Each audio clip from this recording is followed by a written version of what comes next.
It is usually this time, I have to say, on a Tuesday, in which we go to Wellington. Oh, and there's a bit of excitement in Wellington this week, and get our letter from Wellington.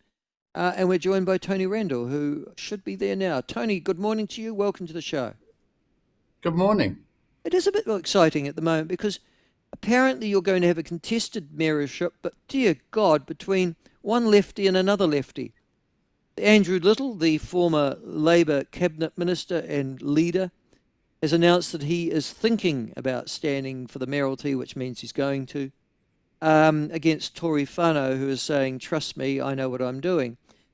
Good God, man, this is like two blind people fighting in a room with socks or some sort of pillow operation, isn't it? This is ridiculous if that's the future for Wellington. Well, I don't know. I guess you were saying is it better the devil you know or the devil you don't, in a way. But look, Andrew Little is obviously got profile, and it's the number one thing you need to be elected mayor. Yep. So he immediately goes front of the queue Yes. in terms of electability from a public and elector point of view. Yes, and he's been a cabinet minister too, which means he's got governance skill too. Yes, and he's got a something of a reputation. Look, when these things happen as an Angry elected Andrew, member, yes, you immediately Angry Andrew does have something of a reputation. I don't think he's ever had a real job in his life, has he? Didn't he go straight from well, he's a student lawyer union now, to? so Sorry, apparently he's a lawyer now. So is a does lawyer? that count Okay. as a real job? I don't know. Does it look? Yeah, Yeah. he's working for a Masterton law firm now, apparently. So he doesn't live in your area. Oh, that's problematic, I would have thought. No, he might be working for a master law firm, but he's a long time resident of Island Bay, Oh, is he? and so he is a Wellingtonian. He's been around Wellington a long time. He hasn't been involved with local government affairs, as far as I know, very much. But then neither did Tory Whānau before she got elected, and Oh, neither uh, did Nick and Smith, and he seems to be making a fist of it in Nelson. So, in actual fact, coming from Parliament to local government is not a bad skill to have, just quietly. mm, Happened to Wanganui too. and certainly, like in terms of reputation, he seems to look. You go when you get, as I was saying, when you're an elected member, a councillor, and you're looking at who's going to be your leader. You try and get the lowdown. Is he good, bad, or whatever straight away? And his announcement certainly put the cat amongst the pigeons as far as all the other prospective candidates, because he's so well known, and he's, for all his faults, a reasonably seem to be a reasonably safe pair of hands. Probably safer pair of hands certainly than Tory.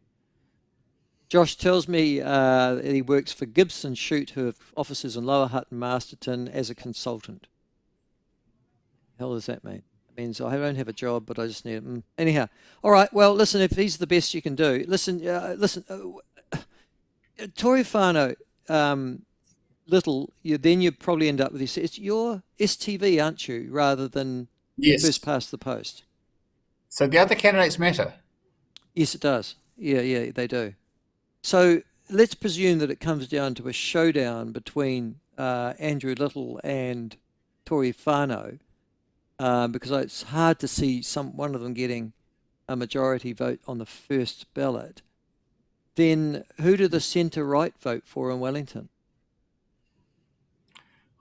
That's the big question, and it's not just the centre right. I think there's a lot of left leaning people who just want the city council to be a city council, and we are in. I mean, in a sense, Andrew Little was taking the place of Tory Whānau in the previous election, the new clean sheet person who's going to unite the council. Not that he's even put his hat in the ring. Let's be clear about that. But he is certainly more of a pragmatic Labor sort of guy, from what I can tell, than a passionate Green Party mayor that Tory's proven to be. So, who do He's you very vote for? much an autocrat, can I tell you? And when you get in, I'll tell you what, you'll be jumping to his command. So just quietly. His personality, he's never been a constituency MP, which tends to civilise you, Tony. So he's never had Mm. constituents. He's always been on the list. And he is an authoritarian by nature, which is why he gets angry when he gets challenged. So Might be fire into frying pan, just or frying pan into fire in some ways. But that's for you.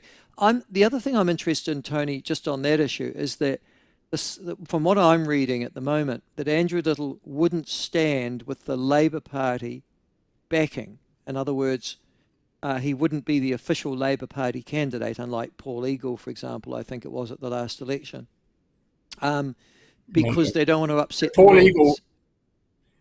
So Paul Eagle ran as an independent. Oh, did he? And Okay. he did, and in many respects, his running as an independent annoyed a lot of the Labor Party voters, which is why he didn't do so well, because he was questioned, just as Tory was questioned. Are you an independent or are you still Labor? But unlike Tory, Paul somehow managed to, and he was the front runner, so he got the focus. Much like Andrew will probably get the same focus. Are you a Labor guy or are you not a Labor guy? And Paul, for all his trying, he ended up not being seen as either, but essentially managing to switch off both the Labor Party voters and the more conservative voters who swung across to Ray Chung. And so Paul never got the traction as the leading candidate that perhaps was going to be expected of him. And in a sense, we might be having the same thing repeated again this time. If you look at Tory Whānau being the Andy Foster, the incumbent who's running on their record, and people are looking at it saying, but I don't like your record. And then Andrew Little's, is he going to be the Tory Whānau of this election, or is he going to be the Paul Eagle of the election? That's still unknown. Yes. The other thing just on that issue is that Paul Eagle didn't probably have the status or obviously or the profile of Andrew Little, though, did he? He was very much a constituency MP. What was he out in Ringa? He was out in Rongotai, wasn't he? I mean, he was, and he wasn't seen or perceived as a go-getter, was he? Whereas Little, he's been leader of the Labor Party, he's been a cabinet minister. I'm presuming he's a trained lawyer, obviously. I'm presuming that he has more of a leadership credential, if you like. Yes, I think so. And look, people are excited. Many people are excited by his candidacy. They were looking at the other excited potential in the same way that you're excited when you're only being raped and pillaged, and they've just decided to leave the rape out, and you're only going to get pillaged instead, isn't it? I mean, isn't that the sort of excitement we're talking about? Oh, that's what people fear. I mean, he hasn't put his candidacy in, so people don't know what he stands for. I mean, personally, I'm withholding my effusive support, because is he going to be a person who's recognises the state of the city, or is he going to again try and make this city into a future donut circle 15-minute smart city dense sort of place, as Tory's green agenda is doing with cycleways? We don't know. Hopefully he will be coming in because he says enough, and that what we need to do is tie ho and let's focus on the basics. I mean, that's where most people are these days, left and right. So the Labor and Green parties have announced their candidates for the council elections, except for the mayoralty, I assume, the Labor Party. Do they currently enjoy a majority around, or left-leaning councillors enjoy a majority around your table?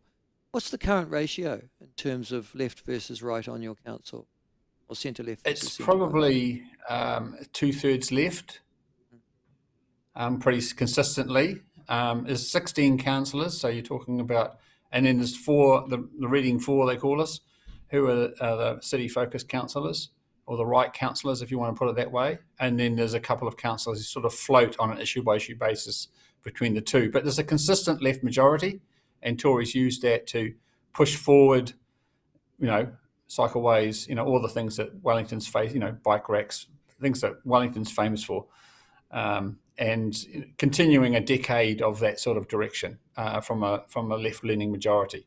And one of the reasons why the candidates in the demographics, Tony. I mean, what's changed in 3 years? You've got an election in 4 or 5 months.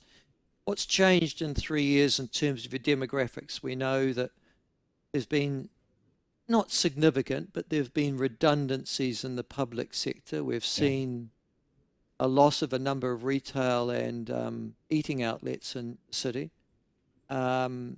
We are assuming with Transmission Gully that it's now more attractive to move north and commute. You've got still the sort of working home from home mentality.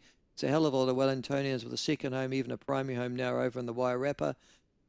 Yep. Or up the coast. Or the coast. Is the demographics, have they changed to what? Favour more public servants, students, do you think? Have families moved out Well, and gone to family places?